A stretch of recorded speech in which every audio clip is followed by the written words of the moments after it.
the Daniel Esiedu one, Yes. or there were other cases? Yesterday, we couldn't have shared the day. So you were in court throughout for that. The closing arguments and everything, and then the deliberation of the jury. It wasn't easy. Now the case started at 9, according to my watch, but maybe somebody's time will also be different. 9:44 was when Justice Lydia Osei-Amarfo sat.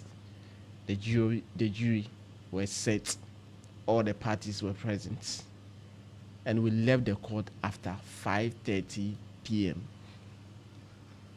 9 from 9 a.m. to 5:30 p.m. 9:44, and in fact, I got to the court at 9.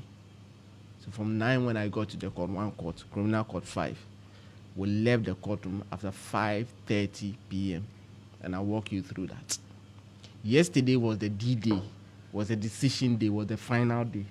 When I say the final day, was the day set by the court for this, the closure of this. Of course, we did not know which way the outcome would be going at the time. So the plan was that prosecution was going to address the jury by way of their final closing address. Then after, lawyers of the accused person will also do same. And yesterday, in fact, that was what happened. Mrs. Sefa Kobache, Principal State Attorney, took the jury through the prosecution's case. The witnesses who came to court, 8 of them, all that they came to say, the material evidence they put before the court, the exhibit they put before the court, the DNA report, the autopsy report. And the conclusion was that everything points to the fact that it was Daniel Esiedu who claimed the life of J.B. Dankwa-Edu, and so they couldn't have retained any other decision but to return a guilty verdict.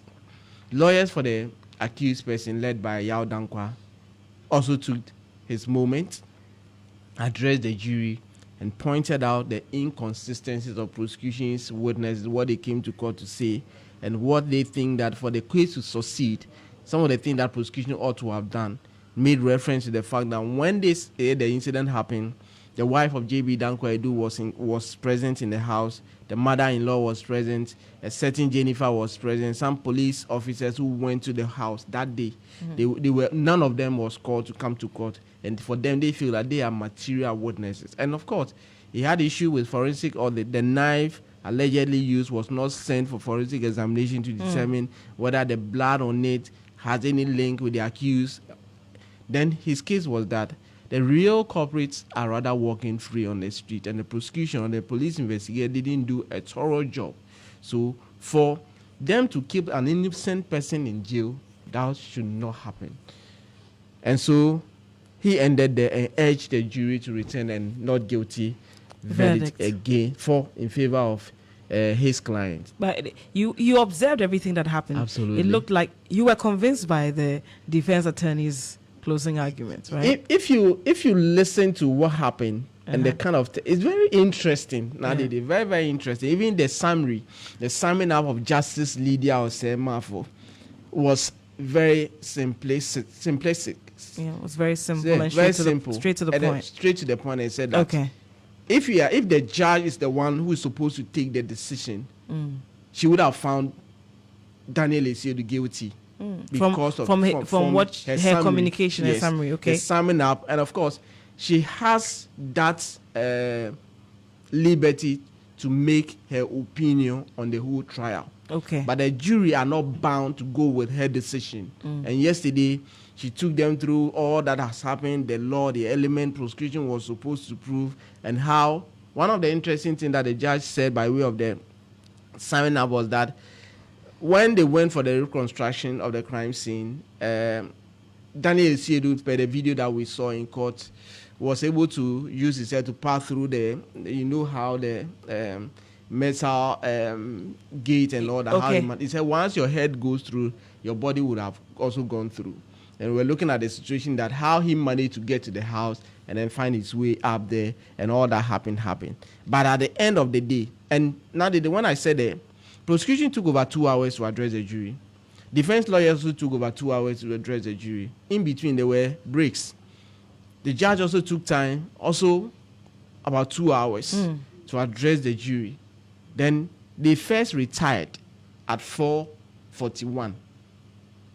That was the time that the summing up ended and the jury retired to go and deliberate on their decision and come back. At 5:01, they were back. 20 minutes later, they were back. And when they came back, they didn't have a decision. They came for clarification. So they went back again. And at 5:27, they came back for the second time. And this time around, they had a decision. And the decision, Daniel Esud was facing 2 charges, robbery and murder. But remember that initially he was standing trial together with Vincent Bosso. And their charge was conspiracy. And once Vincent Bosso was acquitted and discharged, it means the one person cannot conspire with himself. So he was acquitted on that. So the 2 charges yesterday was robbery and murder. Count 1, the first charge, which is robbery, they say that the foreman of the jury indicated it was 4-3 in favor of Daniel Esiedu. So guilty. 4 of them said he's not guilty, and 3 said he's guilty. Okay. What about murder? 4 said he's not guilty. 3 said he's guilty. So in effect, it was a majority decision in favor of Daniel Esiedu.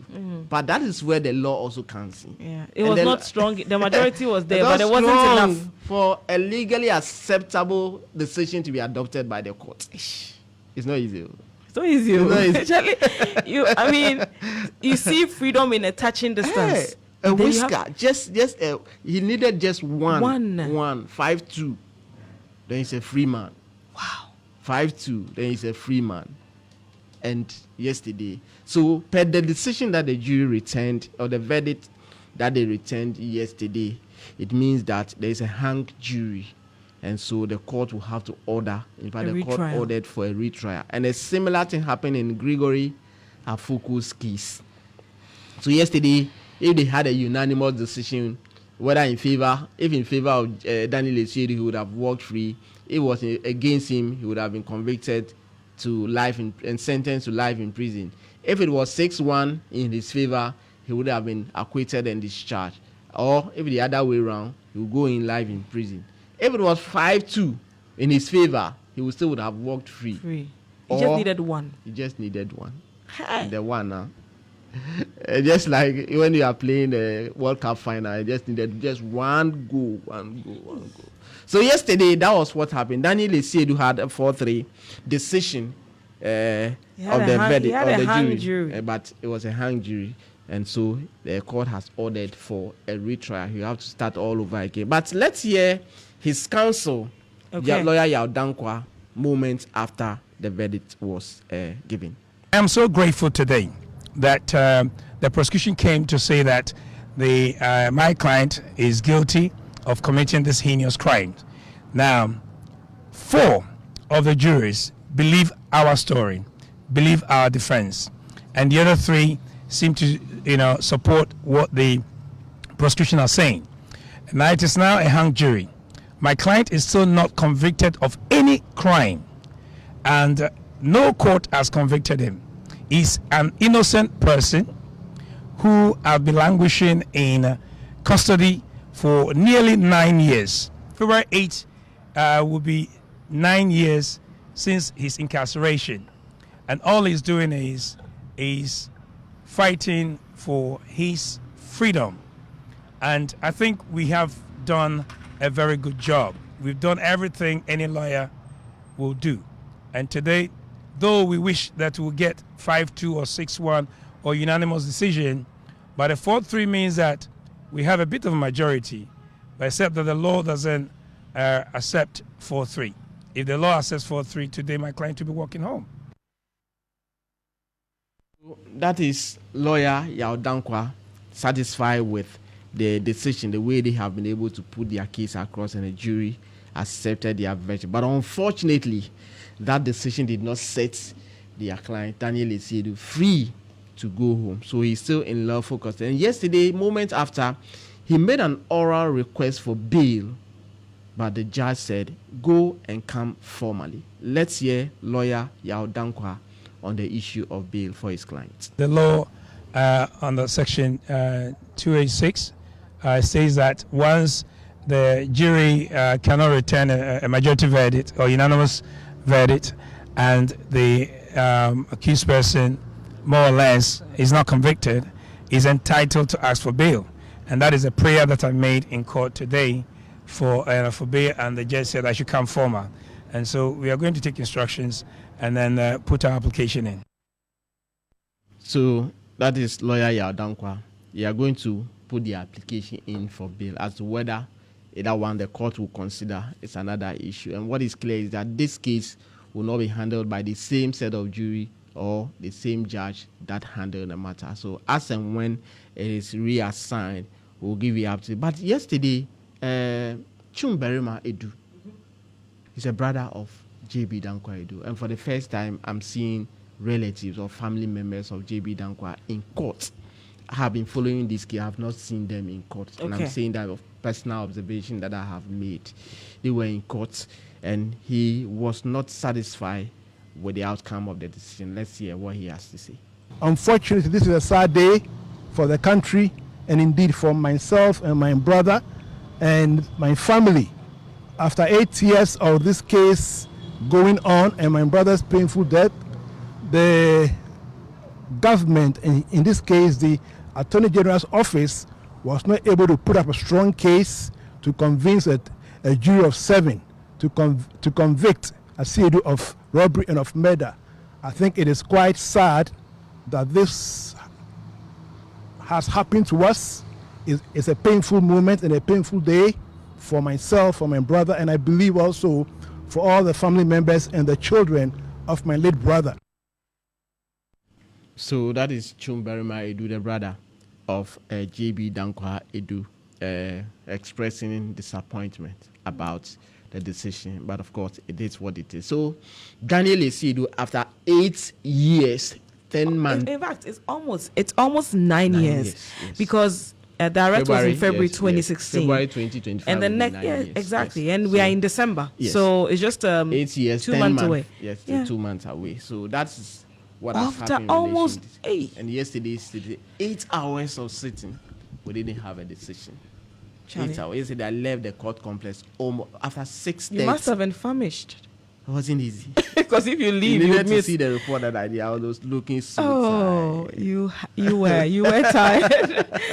Oh dear. So what else? Mm-hmm. That was on the 20th of December. The case will come up for mention, and then we'll follow up on the bail that the lawyers will file. And as and when it is reassigned, we'll bring you up to speed. So they'll have to select a new set of jurors. So now it's more like a fresh case.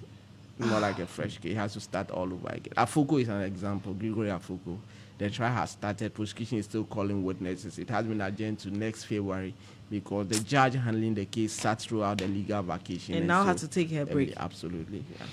What are we to expect in court today? Yes, today, number one is in court, and the motion seeking to ask the High Court to put the trial on hold until such time that it goes to the Court of Appeal for an intervention will be moved today. And today, when that comes up, we'll know whether Justice Ernest Uchodapa will grant him that particular request or not. The court has asked him to open his defense to charges, and he said that based on the evidence or testimony of prosecution witnesses, he thinks that no case has been made for him to open his defense. So he's challenging that order at the second highest court of the land, the Court of Appeal. So the High Court should put the trial on hold. Justice Ernest Uchodapa, Justice of the Court of Appeal, will take a decision after listening to the parties. Attorney General's office is opposing to that particular request. And the final one is Salif Wamuakun. The wife and one other are expected in court in relation to the charge of permitting unlicensed person to drive. All this came about a 16-year-old boy who was involved in, who led the East Legon tragic incident where 2 young girls have died. They have been charged for not putting him in check. And so that case is in court today before His Honor, Mr. Samuel Bright Aqua. And it is expected that there will be a case management conference when prosecution satisfy all the disclosure processes and all that. So these are some of the cases that we do expect today. All right, thank you very much. Mutala Inusa is our legal affairs correspondent, letting us in on what happened in court today. Charlie, it's not easy after almost 9 years, just 2 months shy of 9 years. This process has to start all over again. But they say, well, The wheels of justice, they say, grind slowly. But justice delayed is justice denied as well. It is the morning.